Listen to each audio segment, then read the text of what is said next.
na para sa NCAA Season 90 at kasama natin, syempre ang 6'8" former Letran superstar and now plays center for Rain or Shine, si Raymond Almazan.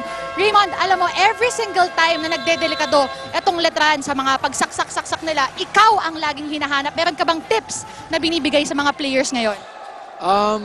Nung last time naka-ensayo sa kanila, sabi ko, huwag nila isipin yung paggawala ako kasi gano'n naman talaga, may mga players na gumagraduate. Pero tiwala pa rin naman ako kasi maraming naiwan ng veterano Katulad nila Marcos, nila Gabawan, nila Rakal, tsaka nila Rowaya. So, siguro enough na yun para manalo sila. Alright, Raymond, ngayon nga na medyo maganda ulit yung start ng fourth quarter, lalo nung pa-ending ng third. Para dito sa Letran, ano ba yung expectations mo? Ano bang iniisip mo mangyayari sa game na to? Siguro, bigita na laban to. Although lumalayo yung Letran ng mga 10 points, kasi masyado sila nagre-relax pag nakakalapang So siguro, ang tip ko lang, huwag sila mag-relax kung kaya nilang layuan. Pero mahirapan sila, palaban yung basket talaga So talagang hindi rin ipapatalo yung basket. Alright, thank you, Raymond. And sana makita ka pa namin more dito sa games, dito sa NCAA. Back to you, James and Renren.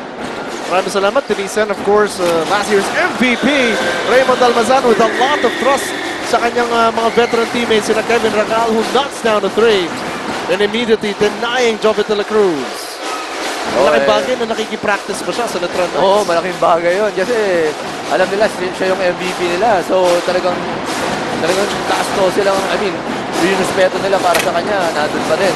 Ito, quarter scoring natin, 24 points sa first quarter itong San Sebastian compared sa 20.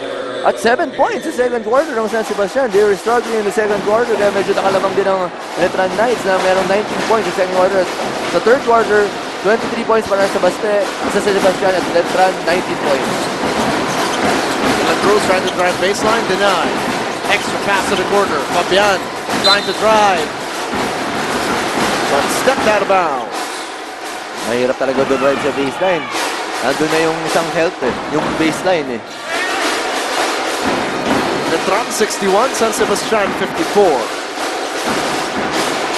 John Calvo running point. Nabalik pa rin si Mark Cruz.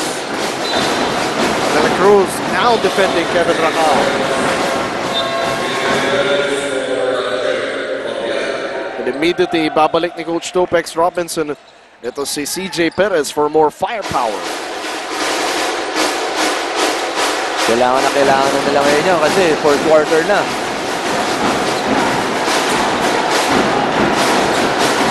Two left to shoot. Calvo has to fire. But Gabawan recovers. Goes inside for the finish.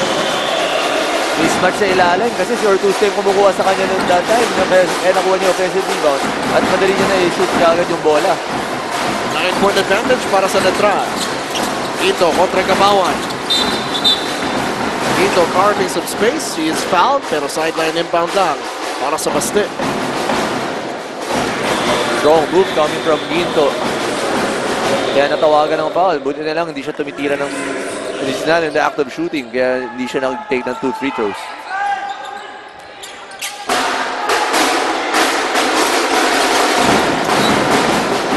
Ito faking a handoff. Finally gets it to CJ Perez. Looking to go one-on-one.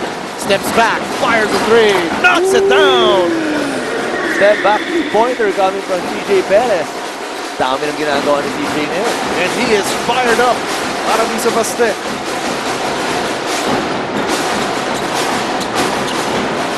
Gabawan, handoff to Rakal.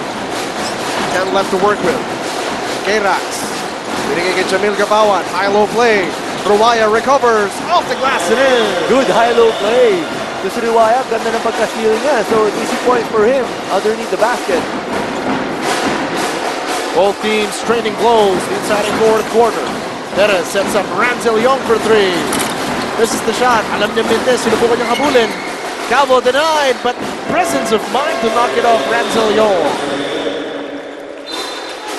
Isa sa mga magugustuhan mo dito sa mga taga San Sebastian, they always follow their shot.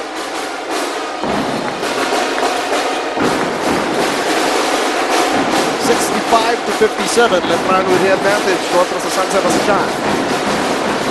Calvo with a big man on it. Calvo attacks. Last second dish off. Ruwaya is denied.